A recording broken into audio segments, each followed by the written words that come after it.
to start today by resetting our paint, right? We don't need most of this anymore. So bring it out.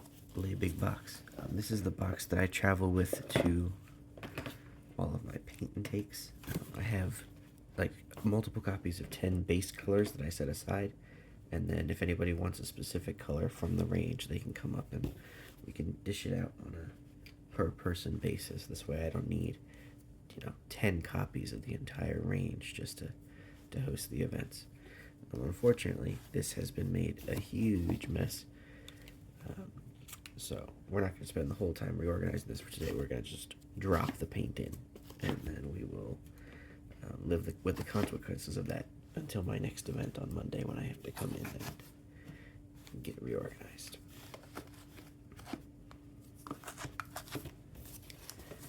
So pop this over here.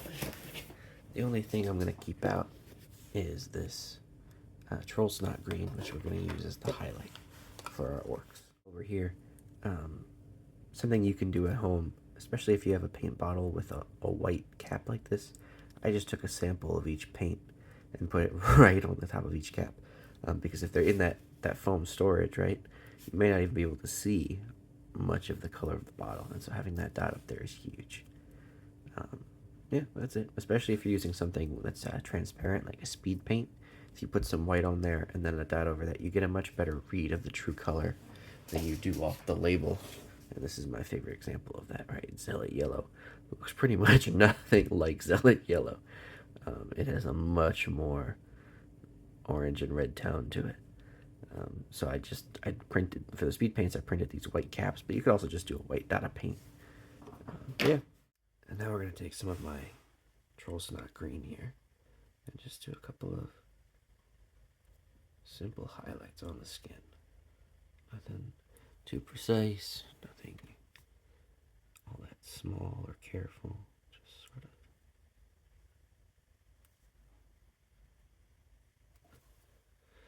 Maybe a little thinner than that,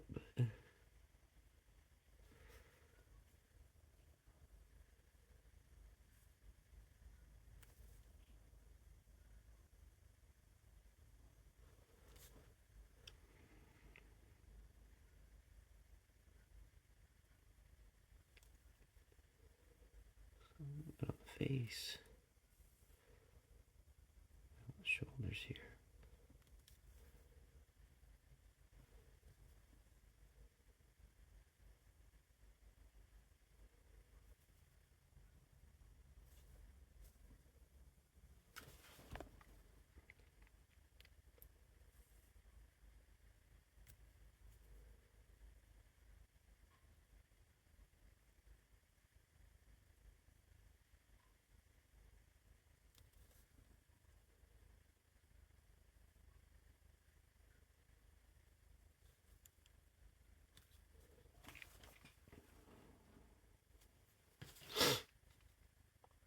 Sorry, I'm still feeling a little under the weather, so sniffles are going to happen.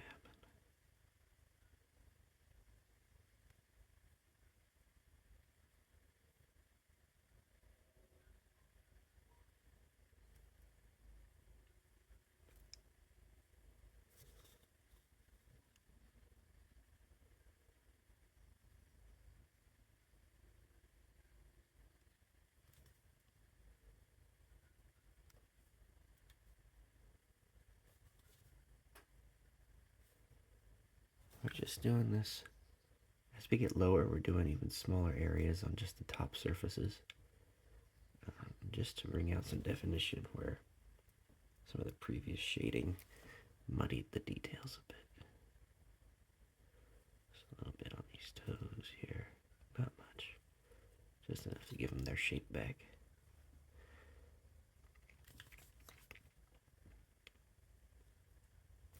It's also going to give us a little bit more contrast against the sort of pale brown of the straps.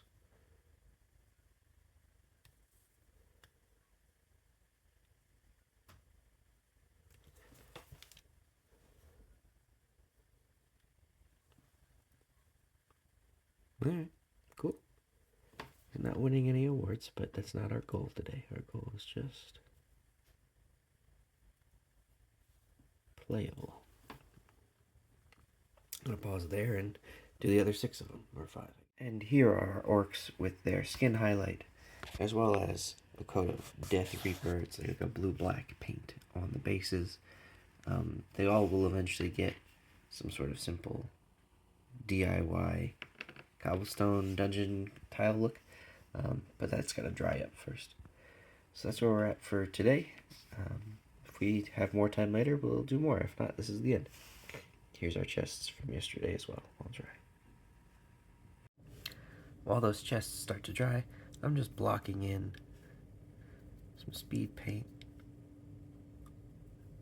on this torture table, trying to get an interesting and varied stone look.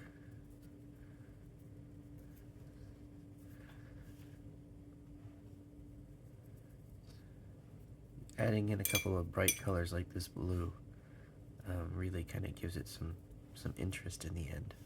You'll see that pretty popular with the model train folks who do like large cliffs and other sort of natural features.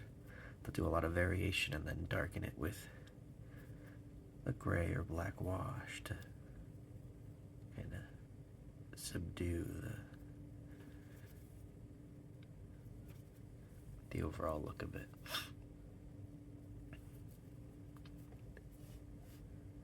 I hope some of that was in the frame. I'm trying the camera in a new spot, and I can't quite see what's filming.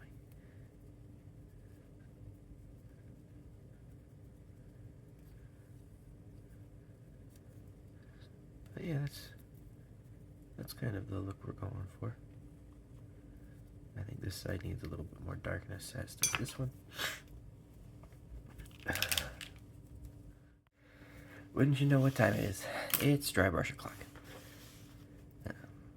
Here I have some temple stone.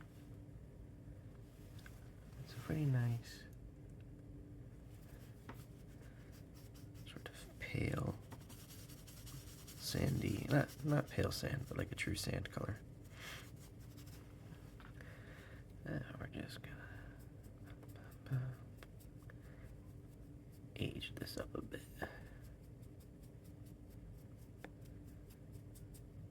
Because these are specifically for Heroquest, I don't mind if they get a bit of a dusty look, but I don't want to go overboard with it. So I'm just applying it very, very lightly, giving myself room to stop before it goes too far.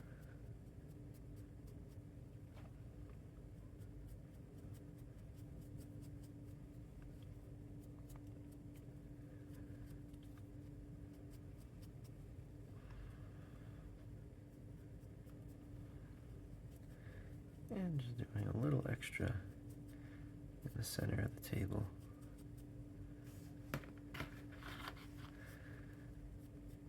And even though these two tables were painted with slightly different mixes of the various speed paints, this dry brush will pull them together quite a bit. Sort of unifying the look.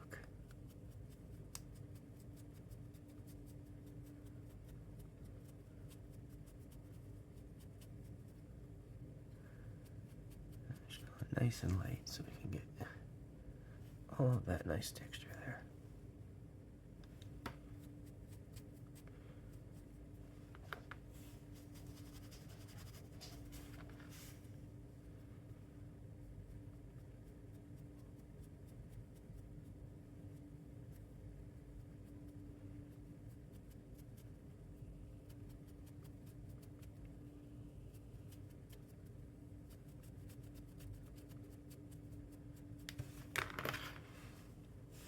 There we have it.